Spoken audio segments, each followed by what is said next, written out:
Bonjour, on va parler ce matin de la nouvelle édition de l'étude WAVE 8, qui est la 8e édition d'une étude que Universal McCann conduit dans le monde depuis maintenant 8 ans. C'est l'étude la plus complète sur les réseaux sociaux et le digital, puisqu'on interroge 50 000 personnes sur 65 pays, et c'est représentatif de plus d'1,3 milliard d'internautes. Cette année, on s'est intéressé au contenu et au partage du contenu. Comprendre pourquoi les internautes partageaient du contenu et après plus spécifiquement pourquoi est-ce qu'ils allaient partager du contenu de marque. Parce qu'on vit un vrai défi, un vrai paradoxe pour les marques.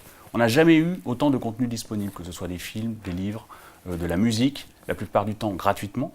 Et on peut se poser la question de pourquoi les consommateurs, les internautes iraient en plus consulter du contenu généré par les marques et ensuite le partager. Pour comprendre ça, il faut bien comprendre qu'il y a une vraie différence entre ce que les gens aiment et ce qu'ils partagent.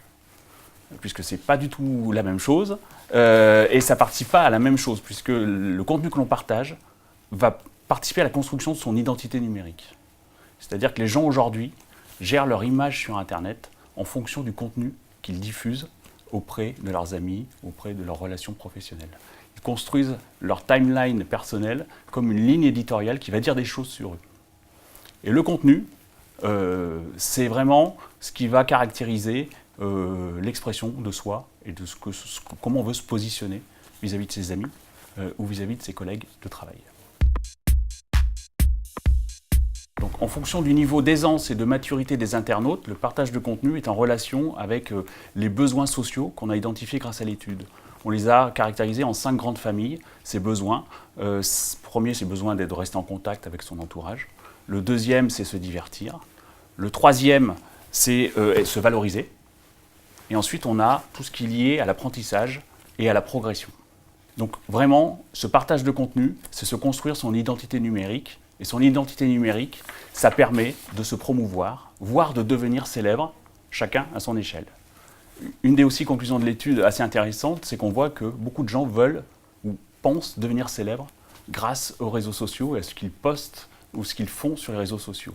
Il y a un adolescent sur 2 qui déclare vouloir devenir célèbre sur Internet, quand ce taux tombe à 15% sur les 50 ans et plus. Ce qui est assez amusant, c'est de voir qu'il y a un bénéfice émotionnel autour des likes, du partage, des commentaires que l'on peut faire quand on a posté quelque chose.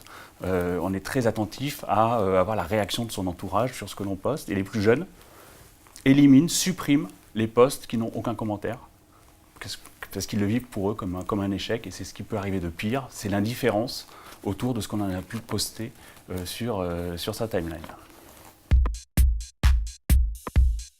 Cette course à la célébrité, certains d'entre eux y arrivent, puisqu'aujourd'hui on voit émerger un vrai phénomène. Il y a des vraies stars, que ce soit les youtubeurs, les blogueurs, qui sont de plus en plus connus et qui arrivent à émerger. Le plus connu d'entre eux étant PewDiePie, un jeune Suédois qui avait commencé en faisant des commentaires sur les jeux vidéo. Aujourd'hui, il a 34 millions d'abonnés qui le suivent et il génère plus de 4 millions de dollars grâce à sa chaîne YouTube par an. Donc ça devient un phénomène assez impressionnant. En France aussi, on a un phénomène très intéressant autour d'un secteur de la mode et des blogueuses qui sont complètement devenues des stars, des prescriptrices auprès des marques, comme Betty, Garance Doré ou Lisa Eldridge. Cette dernière a été recrutée par Lancôme et est devenue directrice de création de la partie maquillage. Donc on voit qu'on peut avoir de belles carrières grâce aussi à ce que l'on peut faire et son influence sur les réseaux sociaux. Quels sont les grands enseignements pour les marques et comment les marques aujourd'hui peuvent s'insérer dans les réseaux sociaux et générer du contenu qui va être à la fois engageant et partagé, puisque plus il est partagé, plus on peut se dire qu'il intéresse et qu'il y aura un bénéfice pour la marque au final. Donc l'étude WAVE va nous dire, cible par cible, secteur par secteur, quelles sont les attentes et quels sont les besoins que les marques doivent remplir en termes de contenu pour que celui-ci crée de l'engagement et au final soit le plus partagé possible par l'ensemble des internautes. Mais il y a aussi la forme du contenu qui évolue, principalement sur l'influence du mobile. De plus en plus, l'usage des réseaux sociaux se fait par le mobile. On a des usages de plus en plus simples, mais quasiment continus tout au long de la journée via son téléphone. Il faut s'adapter à ces nouveaux formats qui doivent être beaucoup plus courts, évidemment, beaucoup plus impactants, pour pouvoir être partagé et consulté le plus rapidement possible tout au long de la journée. Quand on arrive à trouver cette connexion entre la qualité du contenu et le bon format, on est sûr à peu près d'avoir la recette pour générer un contenu et un contenu de marque qui va avoir une vie viralisée sur les réseaux sociaux.